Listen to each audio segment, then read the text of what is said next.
Thank you, Mr. Speaker.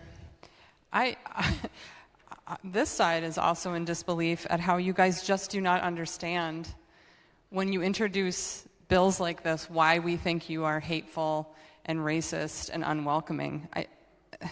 I'm going to speak a little bit from the perspective of the Fox Valley, since World Relief Fox Valley is a very well-respected Christian-based organization in my area that I have worked with, friends have worked with, and we have been very happy in the city of Appleton to welcome refugees and immigrants and have had very positive experiences. I know we've had a long day and we're adding to our time every time one of us stands up here, but honestly, if you guys didn't keep introducing such terrible, ignorant bills, we wouldn't have to speak up against them, so this is on you. So all refugees that are settled in Wisconsin are settled through agencies that are approved by the U.S. State Department, and they only settle refugees that have come to the U.S. from our refugee camps if they have full documentation to enter this country. So the whole open border, fear-mongering is hopefully that can die here today.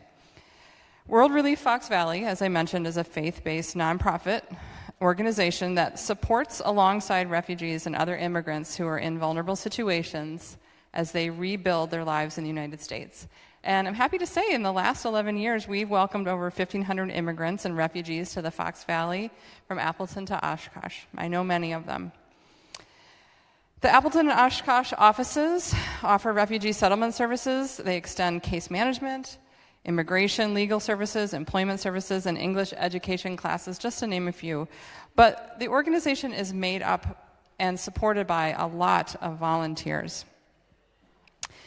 Currently, the executive director of World Relief Fox Valley is herself an immigrant, New Hughes. She was born in a refugee camp in Thailand. Her family resettled to the U.S. when she was 10 months of age. She grew up in the Fox Valley, and she graduated with a double major in intercultural studies and urban ministry. And then she spent 6 years after graduation in Bangkok, Thailand, engaging in cross-cultural ministry, education, and community development that was centered on family strengthening and child protection, supporting the urban refugee communities in Bangkok.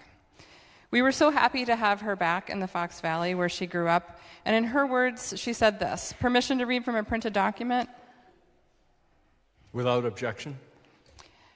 New says, I'm so glad to be able to work with an organization that focuses on standing alongside some of the most vulnerable people around the world and empowering the church and community to build capacity, mobilize, and create places of welcome and safety for all. World Relief is committed to stewarding our resources well and improving our programs through strategic development and best practices to better serve our program participants. And we believe in fostering work atmosphere where employees can thrive and succeed in their roles while allowing our faith to inform and guide our work. We encourage collaborative efforts to bring people together and build just and welcoming communities. Just and welcoming communities. That is all places like Eau Claire and Appleton are trying to do. I am fortunate to be friends with Anne, who is a frequent volunteer with World Relief Fox Valley, and I asked her to send me some information about her experiences and let her know that this bill was on the floor today.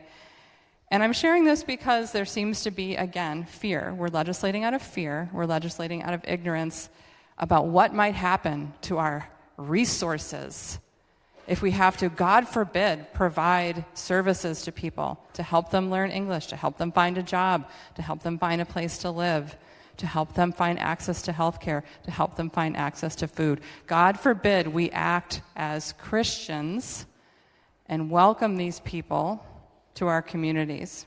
This is what Anne says. All of the refugees I have worked with have found employment and are able to pay their monthly bills. Our community supports them in learning English if they need help through the Fox Valley Literacy Council and Fox Valley Technical College.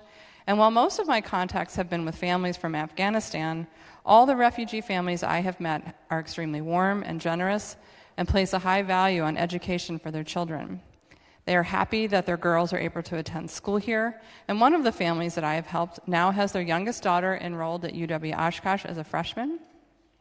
She hopes to transfer to Madison her sophomore year, and she had finished her school at Appleton North despite knowing no English until she was at Fort McCoy. She's now fluent in English and an excellent student.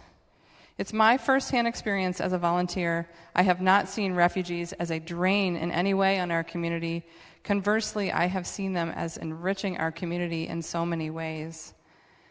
So to suggest that refugees are a drain on our resources or taking from others, I would quote the representative from the 68th who, on a different speech, said, was a lie from the burning pits of hell.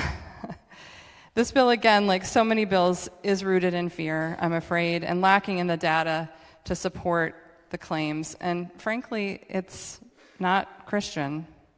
The vote on this is no. Thank you.